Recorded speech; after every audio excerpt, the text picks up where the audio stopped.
Okay, thanks everybody. Thanks for coming by. I'm glad you're here. And hey, you know what?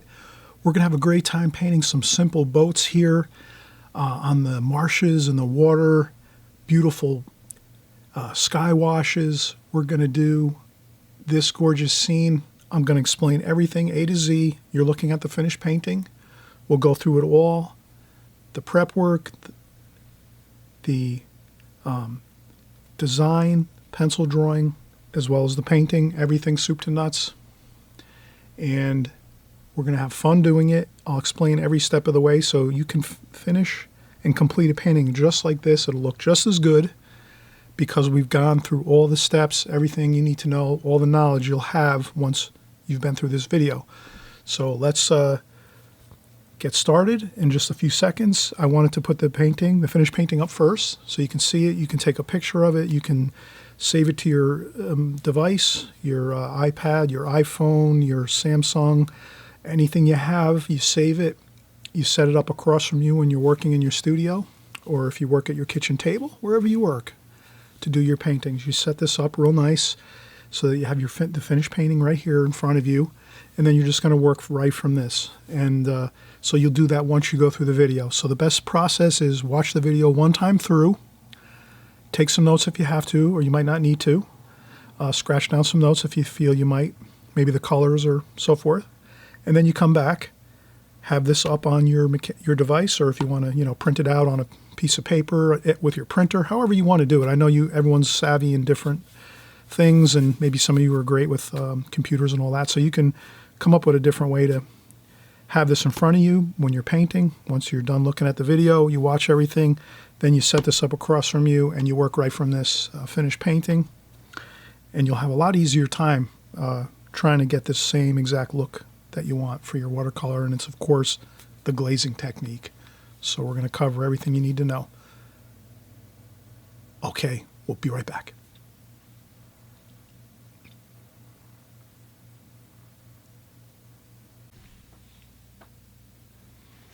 Okay, welcome back. Now, we're actually just took a quick break. We saw the finished painting. Real important, actually, when you are creating watercolors, especially if you're newer to watercolors, or if you find that you're maybe not just getting quite the success you want in your watercolors.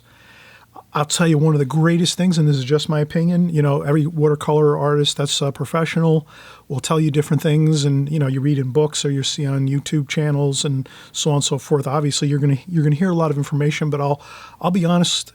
The way I really learned is I did look at other finished watercolor paintings to learn how to paint watercolor. Really. So I know some people try to just go out and they're going to try to use a photograph. They're going to try to go out and do plein air painting, so on and so forth. But really, if you can try to paint from actual watercolor reproductions, let's say you're going to use this video and you stop it and pause it and you take a picture of my painting, or you hit the pause button and just use your electronic device to work from, that's great because you're looking at a finished watercolor painting and you can kind of like adjust and readjust as you go until you're getting that look you want. So whatever look you want to be looking at the finished product of what your goal is. So whatever watercolor paintings you want to paint, just keep that painting in front of you and keep painting it over and over until you kind of learn how to adjust everything to get that look. So really it's all about the look. Now here, this is going to be a painting about the look as well, just the simplicity of, a couple boats and some water, some marshy water, and some beautiful sky washes and things like that. So let's just get right into it here. We're going to do the drawing. To start out with, let's just figure out our brushes we're going to need for this. And this is just a Hake brush, medium, Ron Ranson medium Hake brush. And we'll just, when we're going to do some grasses and weeds and things, we're going to just dampen the brush and then dry it off a little bit once we dampen it. And then we can just splay out the hairs of the brush, and we'll get a good look for some of our weeds and things like that. And then we have just our standard 2 round brushes, number 8 Raphael, number 8 Da Vinci Maestro. 2 really top of the line, best you can buy watercolor brushes, round brushes. They're sable brushes. You can find them online, of course. And then Alvaro Castanet makes a great I think it's the best rigger brush or needlepoint brush out there. And I use this all the time in my paintings, and it's just a great brush. I have a couple more on order I just ordered. These are just fantastic. You can get all your fine lines in your paintings with this one brush, a number 8 needlepoint brush. So let's keep going here, and we're going to draw it's a simple composition. Let's just do a simple, we're going to say that the light is coming from behind us. So this is pretty much a backlit painting, or a painting into the light, or you can say it's backlighting. So we have that, and then we want to figure out how much sky, how much water. I say we're going to go a little bit less than half. Here's halfway. Let's go about a little less than halfway for our water. So we'll just put water. Okay, so we just have our 2 main points, our water. That's going to go across. Our light, backlight, you can draw on there, backlight, just so you remember. And if, you know, you can do it in pencil. I do it in marker because I think it looks better on video in a sense, but then once I start painting, so we kind of see here our 2 indicators, our light indicator and our horizon line indicator. So then we're just going to, let's go across and just do just a little very light horizon line where the mountains are in the background. We'll make a bit of a coastal shoreline like that. Very, very simple like that. And then maybe a little more marsh and grass and weeds along here. Then let's go with some water here. I'll put W for water like this.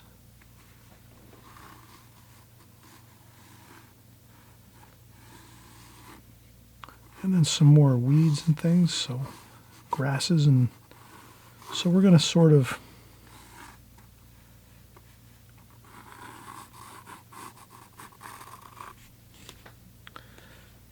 so basically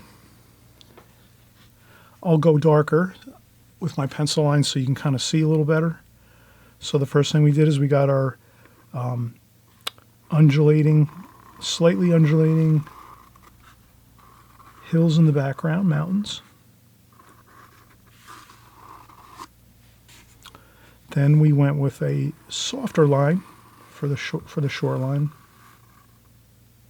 Then we went with another line here. That's going to be like the grasses and weeds and things. And then here we're going to have water, so I put a W. That's where we're going to put our boat right here. A little sailboat. And then we're going to do some more. This will be more water. And this is some more grass and weeds and things like that over here in marsh area, and some more water over here. Okay, so I hope everyone can see that. Water, water, water. So these are all the water sections. You can put a little W. But you can do it a lot lighter, because if you're working at home, you won't need it as dark. But I just wanted to put that darker marking on there so that you can see it on the video. And now I'll lighten that up a little bit. I'll erase that, just so you can kind of see where the water is. And obviously, if you're working from my painting that I have on the beginning of the video, then that's no problem. You'll kind of see where everything is. Okay, so now we're going to just do a real simple sailboat. So we're just going to put a sailboat here like this. Like that. And we'll put the mast up there like so. And then maybe we'll have another sailboat over here.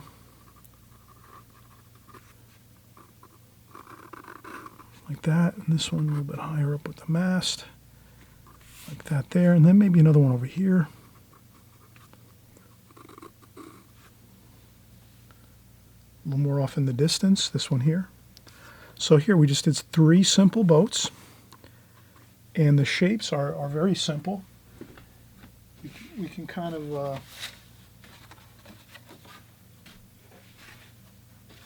You can always practice up on your drawing before you start your painting. So, you know, we could say, okay, I want to draw the 3 sailboats that we're doing in this, in this painting. So let's do a quick. So the first one is just, you know, more like this, simple, like that, with the mast. And then this one over here is more, maybe it's kind of facing us a little bit, like that. And this third one over here is maybe just off in the distance. You can kind of just make any old shape, and like that. So those are the 3 simple shapes of the 3 boats. We'll make them darker, so they're going to be dark. So you can hash out some ideas with a magic marker first, like so. And then once if you practice it one time with some magic marker or some pencil or pen, even an office pen, office pencil, pen, the Sharpie I use here, you know, it's fine. You kind of practice it once, get the kind of the shape you like, and if you don't, and then you can kind of carve, you know, work on it a little bit. If you kind of see a funny shape, it doesn't look right when you did it the first time like this as a practice run, you know, you can kind of shape it a little more like this and say, oh, it needs to be this way more. Or if you did it this way, you can say, oh, I have to go this way a little more with this end, like that. Or if you went too much this way, then you know you have to bring it more on a less of an angle. So you can kind of see what looks good, you know. And then you're going to have a shadow underneath it, maybe a little bit like that.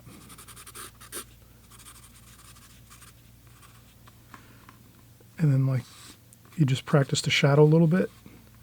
We don't want to go with a shadow line that's straight like that. We want to, you know, make a squiggly line for the shadow, like that.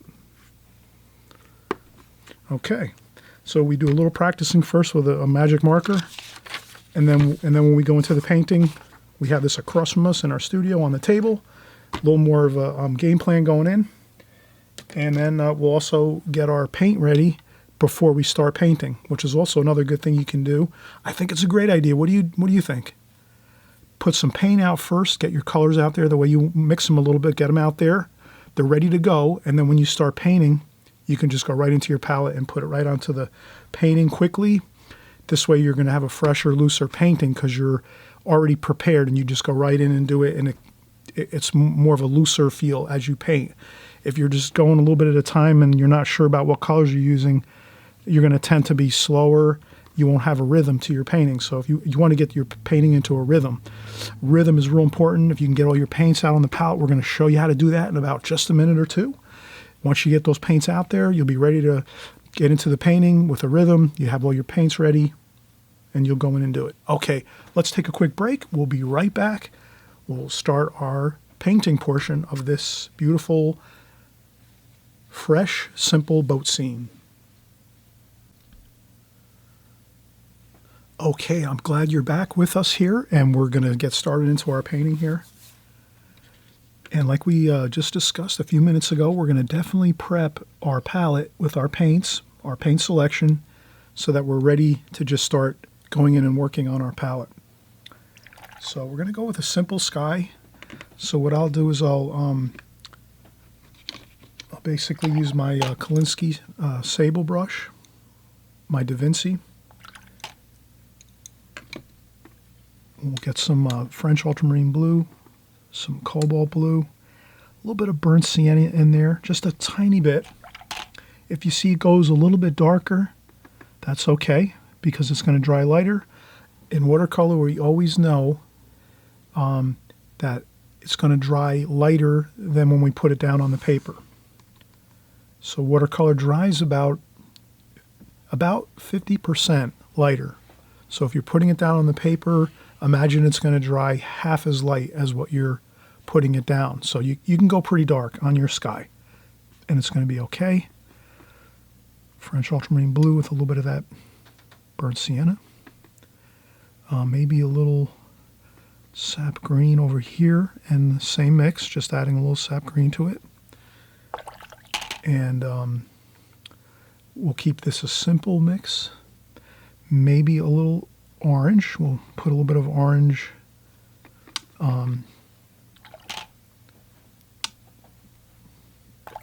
Just for some warmth in the clouds, since the clouds are going to be very cool. Blue, a little bit of cerulean too.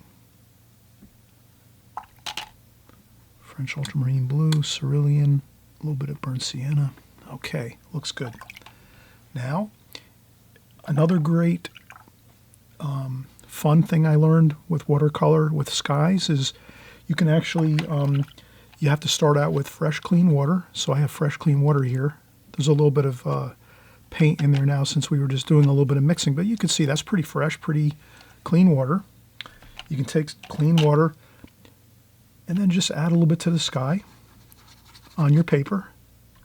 So in essence, you're just going to dampen the sky a little bit here and there, not everywhere, just some good amount of water. And you can have fun with this. Just pop on some water there. Then you go in and grab some of that beautiful color. And when you drop it on, you'll see how it moves around and it works on the paper for you. And if you need more paint, you just go back in and mix some more. And you can leave a little bit of white paper here and there.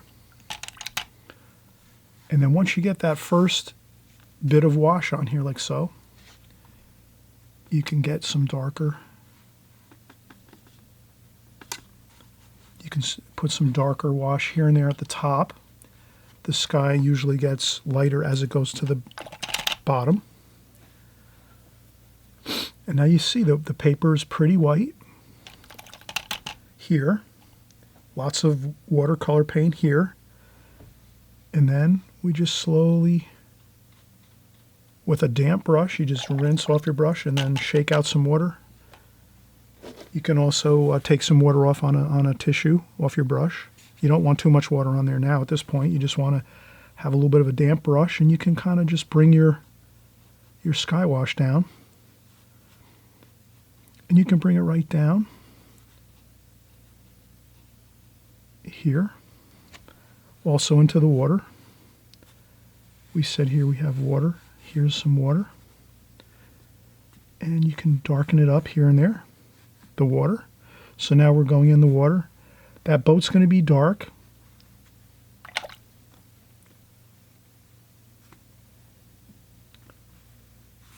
The boats are going to be very dark. As you recall from looking at the photograph of the painting, the finished painting. So really you can kind of do all of this here. All of this is fine. You can do all of this with blue. You can continue down. We can pick up some of that orange along this area here, the base of the sky. That's going to really make that look great. You can go up in here. You only have a touch of time here to work back up in this. You don't want to, we don't want to go back up in the sky again. Once that wash is on there, it doesn't handle the corrections or adding more paint to it well. So once you get your original sky wash going, let it be. Don't really go back and touch it up. You want to leave it as it is until it 100% dries, and then you can go back and maybe do something with it. But so that's good. That's all that really is. And then again, damp brush, a little more color. We said the water's here. There's more water here. You can also put some of that sky wash in the ground area, the marsh area.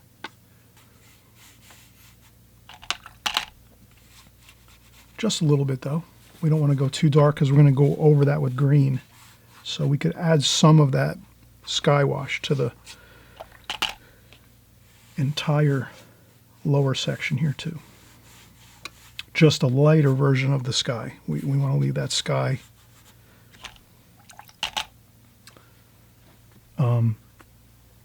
a little darker. Okay, so we can kind of see now this really is perfect. We can go in now, since this is still wet, let's go in sap green, olive green, raw umber, some raw umber here. Really cool, a little bit of burnt umber there too. If you add too much burnt umber, slide over one space on your palette and go back in and get raw umber and sap green, olive green. We want more of a greenish color here. And what we'll do is we'll try to wash in some of that green.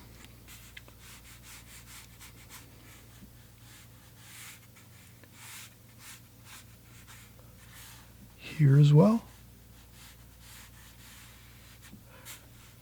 The key is here, you have to do this quickly, right when you're done with your washes coming down the page. So you'll figure out as you go how much time you actually have. Watercolor is obviously a lot of timing, your washes, but you can see how you get that beautiful diffused look of the watercolor, just like flowing out onto the paper. This is some water here, so I save a little bit of that paper. You can use your tissue and blot up a little bit of paint if you have to. You can blot up a couple spots just to give it some changes in tonal value.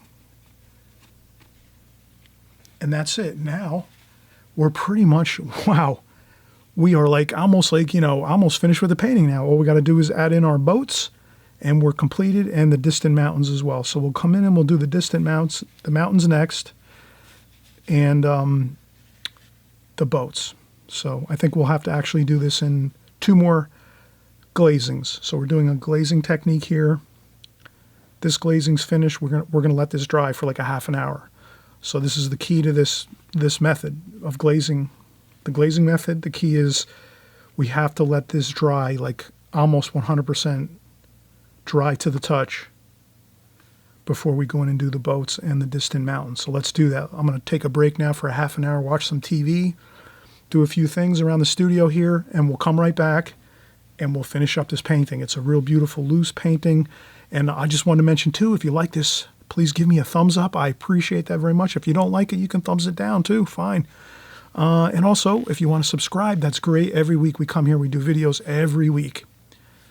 Once a week, we create beautiful paintings, and we start to finish. We explain every step of the process of creating a beautiful watercolor painting.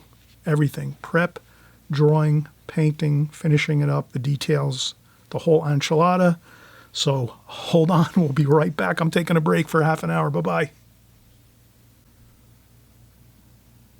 All right, we're back, and I just took a half an hour break, and I'm telling you, when you take that break, when you're doing your glazing technique and you're doing a really a wash with a lot of water, that half an hour break, 40 minutes, is tremendous. The paper dries really well, and then this way, when you go back in now, as you'll see when we go into paint now, the paper is going to be fine. There's not going to be any funny areas where the paint just blossoms out or cauliflowers out and makes a mess of anything.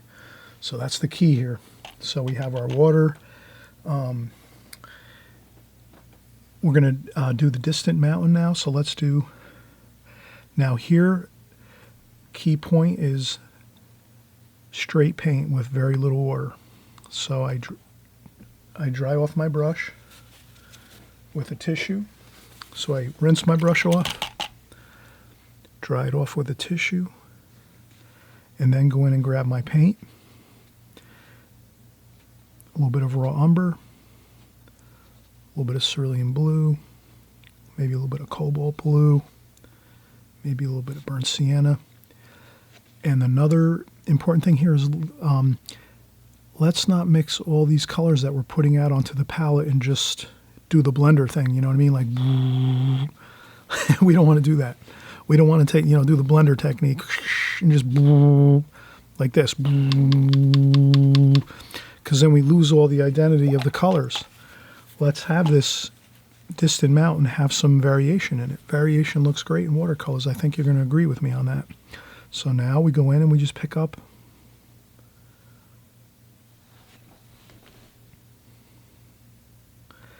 doesn't seem that dark. Let's go darker. French ultramarine blue, a little bit of burnt sienna, a little bit of raw umber, That's better.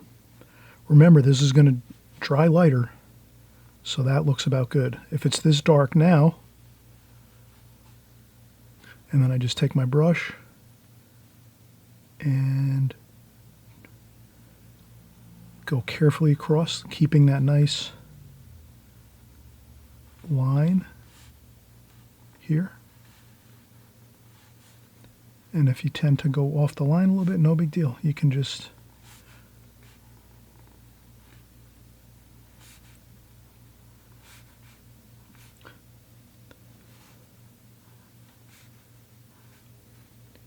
I'll just do it this way so that I kind of keep it level.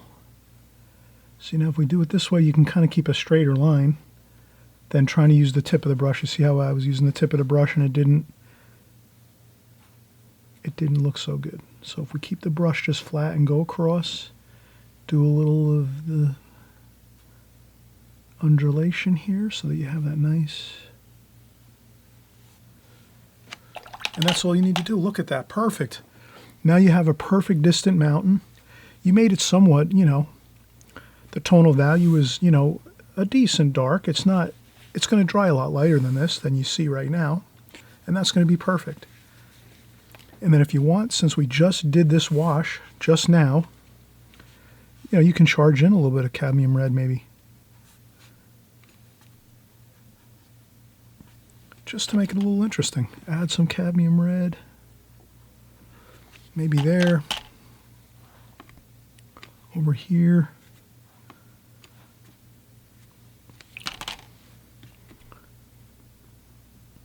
It's your painting. If you don't like that look of a couple spots of color, just don't do it. That's all.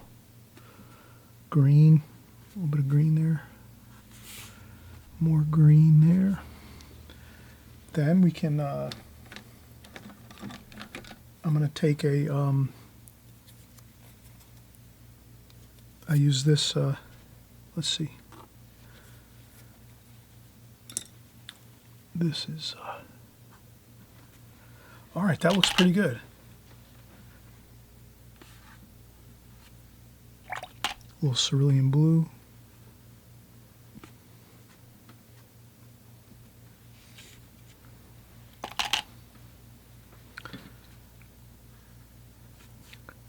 And then what I'm going to do is just soften this a little bit now that it's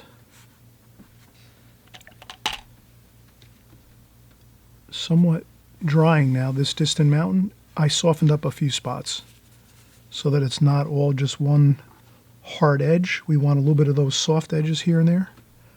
So that's why I do that. I like that little bit of those softer edges here and there. A nice hard edge here where you see the light. Here you see a little bit of the soft look, like it's kind of misty, or there's some marshes here and some weeds and we're not quite seeing a real hard edge there. Some more hard edges here, soft. So if you can capture that hard and soft edges here and there, it's going to look a little better. I think so. But you could try it both ways and you see if you like it better with the all one hard edge the whole way, all the way across. Or maybe you might like that, where you have that little bit of water seeping out and kind of softening the distant shoreline with that mountain. All right, so this is, we can keep working now because really the paper is really 100% dry. The only spot that the paper is wet is where we did the mountain and the areas that we diffused some of that mountain wash down into the shoreline. So other than that, everything is pretty good. So now let's work a couple colors here. Let's use same colors, French ultramarine blue. Now we're going to go in with some burnt umber so we can get a really nice dark wood color. So that's a wood color. Burnt umber, raw umber too. So raw umber, French ultramarine blue, burnt umber. Let's use those three colors, nice and dark. And let's do a nice little like that for the boat. And then I'm going to use the tip of my brush just to kind of wisp, you know, I'm whisking that paint on. I'm not sitting here for an hour messing with it too much, you know. Just like that. Get some quick strokes in there, and it's good.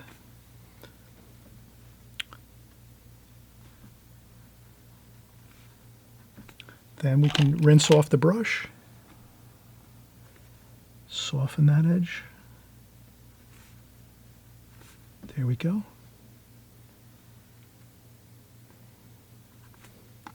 A couple splashes. Okay. And I'll use my needlepoint brush just to get that point there. And we'll do also the mast. The masts you can do a number of different ways. If you do it this way and you just take your hand and slide it on the paper on your board, if you're working on top of a board, you got to have a lot of extra board around your whole painting. It's always good if you can, this is another little tidbit of information.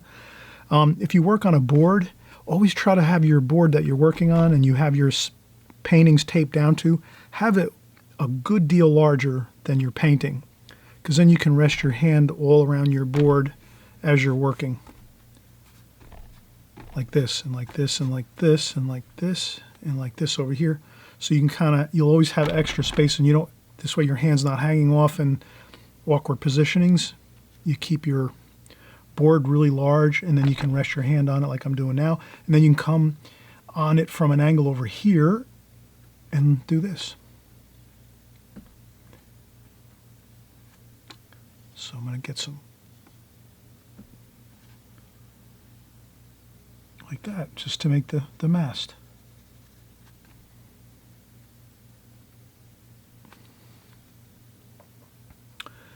Looks good. Another way you can do it too,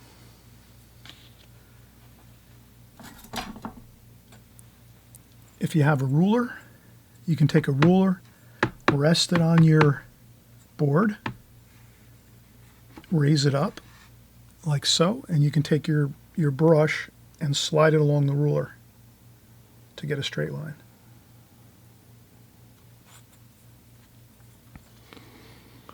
I like this way better. And I'll do this boat over here.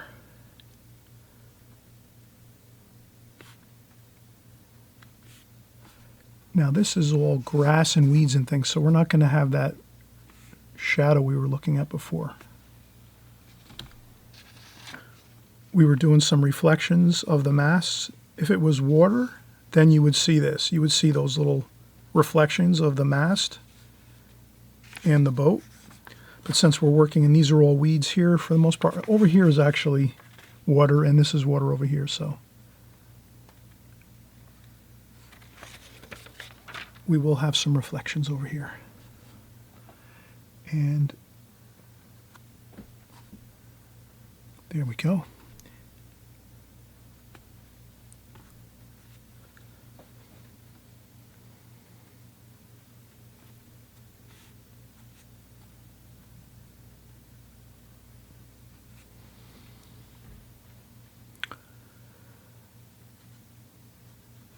And you can do a couple rigging lines. These boats here, you wouldn't see them as much, the rigging lines, because they're further away maybe. But there you can make some here. You'd see them here on this boat. This boat's kind of closer.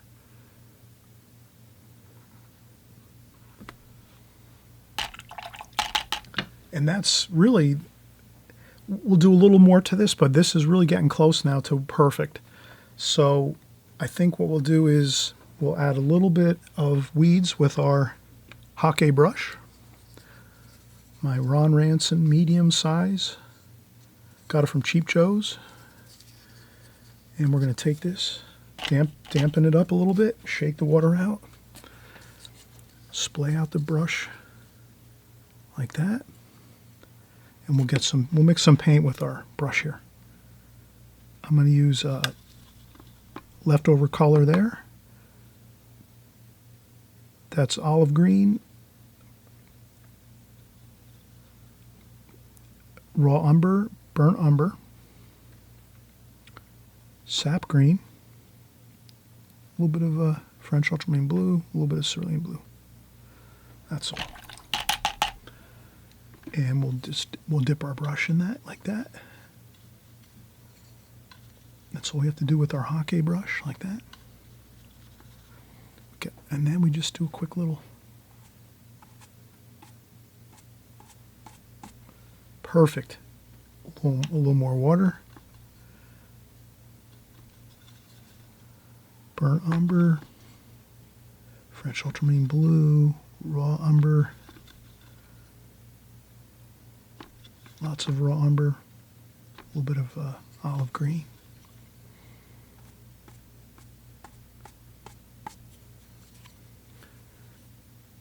And then we can go with more water.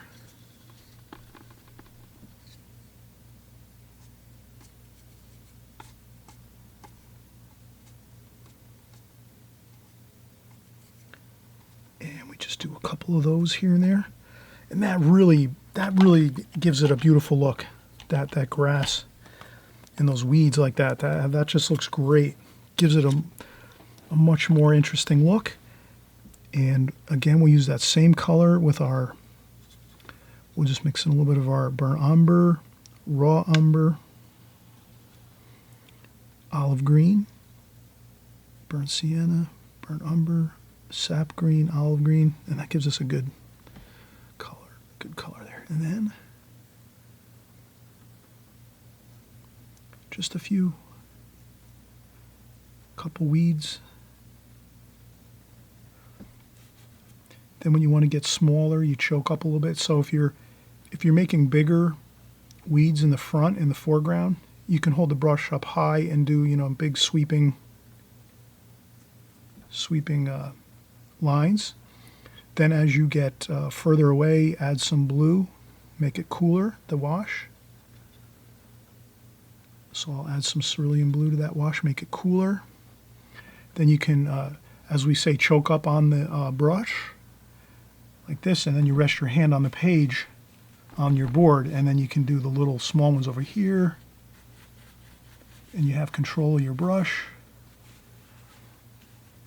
And you do a couple ones going this way just for fun.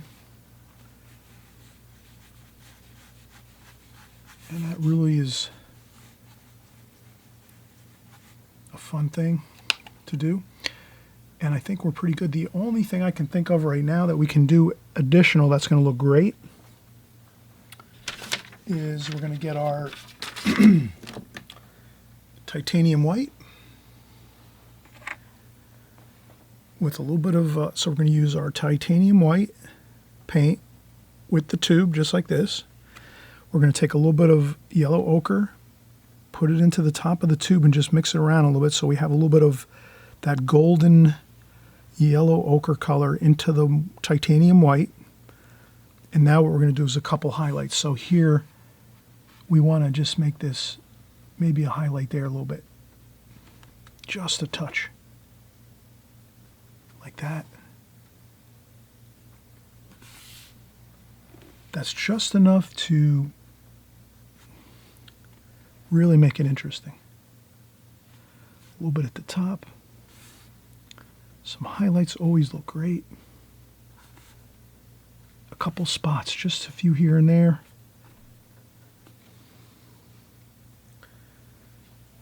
And that looks excellent.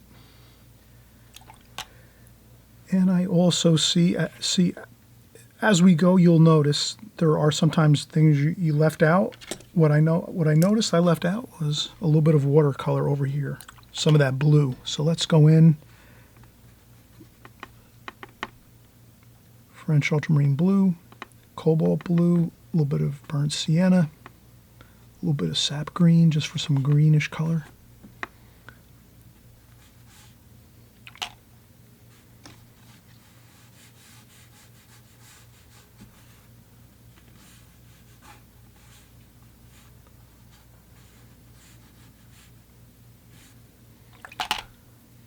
That's all. I'm just adding in some water.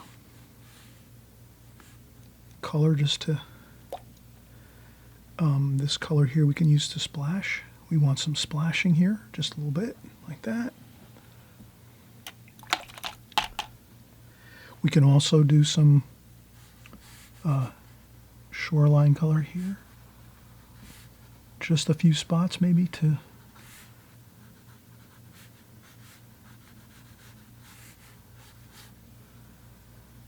add a little bit of variety to the water over here.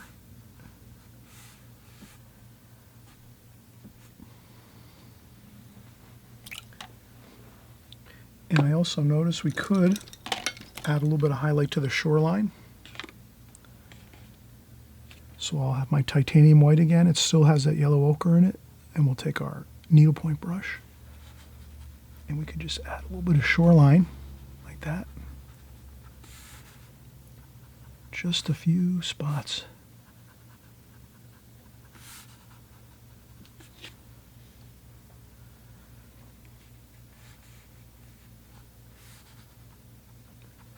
The key with the titanium white with the yellow ochre is very minimal, just a few spots. You almost want to say, I'm only going to put it in 4 to 5 spots on the painting, and then you hold yourself to that. So if we were to do that, we would say 1,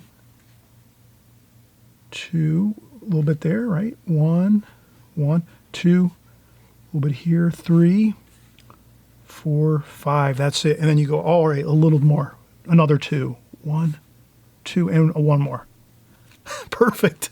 See, if you give yourself a number of spots you're going to put your highlight in, but you got to keep them just maybe no more than 10, I would say, on a painting like this. 10 is too many. 1, 2, 3, 4, 5, 6, 7, 8, 9, 10. Then that's about it. Perfect. All right, we're going to see you on the next video. And I hope you enjoyed this beautiful, simple boat scene with the glazing technique. Always a great technique to learn, to use. And let's peel off the tape. Check it out.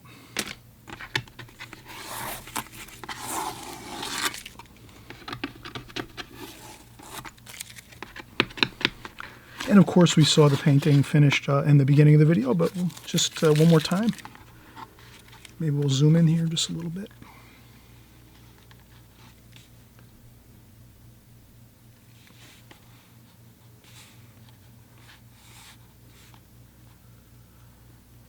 All right, thanks again for coming by. I'm glad you're subscribing and coming here on my channel and learning a lot of new things. As a watercolor artist, information is the key. If you can get lots of information, you're going to be much better off. So soak it in, get all the information you can, and you will do great. Okay, we'll see you on the next video. Bye-bye.